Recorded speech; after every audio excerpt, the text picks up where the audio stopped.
RIP Die family and Pulsechain family and the whole Richard Hart ecosystem family. How you doing? Shout out to Richard Hart. How you doing? Shout out to the Dream Team Dev Team. So I just want to go over like that part of the liquidity providing video where I kind of really fucking went all. I was trying to draw with Microsoft Paint and I don't know how to use Microsoft Paint, so I moved it over to Trading View. Hopefully it'll make more sense. All right, so let's do that. Let's start looking. I want to see if I can explain it. Ready? So luckily for you, welcome to liquidity providing concepts with Crusher. That's right. Liquidity providing concepts with Crusher. Lesson one. How you doing, man? Let's put this on full screen, actually. Can we do full screen? Supposed to be able to do it. I don't know where. Wow, there it is. There we go. Liquidity providing with Crusher. All right. So now we have that. Now I have these nice, beautiful diagrams typed up. Okay. So this is the liquidity pool. The big circle here you see is the big liquidity pool, right? And we have two assets. We have the People's Wrap Bitcoin and PDI, right? So this is an example of when the buy pressure is on PDI, right? Okay. So with that being said, our K is always constant because it's X. It would be X would be this, would be the People's Wrap Bitcoin, and Y could be the PDI, right? And equals K, the constant. So the K has to stay constant as the X and the Y go up and down and move depending on trading activity and so forth and such. So let's just say for this example that K equals 200, right?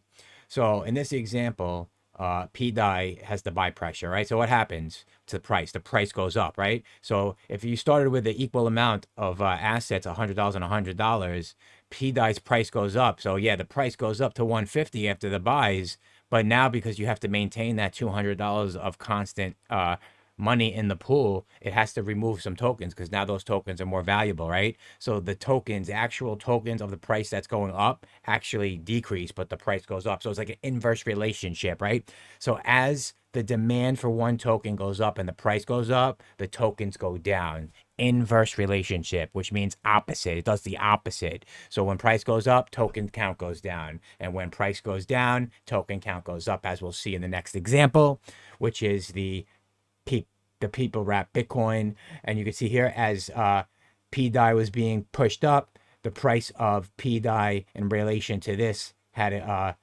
be readjusted. And now you have $50 to $100 to $250 to make your $200 constant. But because it's less, the token lost a little value. And now is you have more tokens, right? Um, yeah, so that's that. That's how that works. And that's what's with buy pressure. So you're gonna, so like let's say example, right? Let's say these are two good coins, so it doesn't matter if you provide liquidity. These are gonna move together, right? If you look at the People's Wrap Bitcoin against PDI, it's pretty much like straight with a couple of Bitcoin outperforming, but it's pretty much safe, right? So with that being said, you can see that as the PDI, you get more value for your PDI, but oh, I messed it up again. Oh my god. Okay, no, I didn't mess it up. I'm sorry. So yeah, this is showing the tokens, but the value increases, right? That's what I wanted to make it because like the token is more important than the value, depending on how you look at it, right? But yeah, so like this is correct. It's nice and visually appealing. So let's just do that one more time. Um, as P die goes up, the token count goes down in this pool, and the price goes up, right? And in here, as the P die demand is up and the price goes up, this price will start to go down a little bit, and you'll get more supply to make up for the difference. I think that might have to do with the ratios. Actually, I have to look that up now, but it looks visually good at least, right? We're almost there. And this is the opposite. So what happens when you have buy pressure on the People's Wrap Bitcoin? You got your $200, your PDI tokens increase because it's going to be uh, losing the race to the People's Bitcoin, and that will increase in value, but the amount of tokens you have will be less because at the end of the day, you need to get to that constant K, right? And that's pretty much the gist of it. If I'm missing anything, the only thing I'm a little confused on is the value. You see how like the value goes, um, I understand why the value goes up here and you have less tokens, but why does the value go down here if you're not selling anything, right? Because you really, the pool has to buy more. Oh, no, no, no.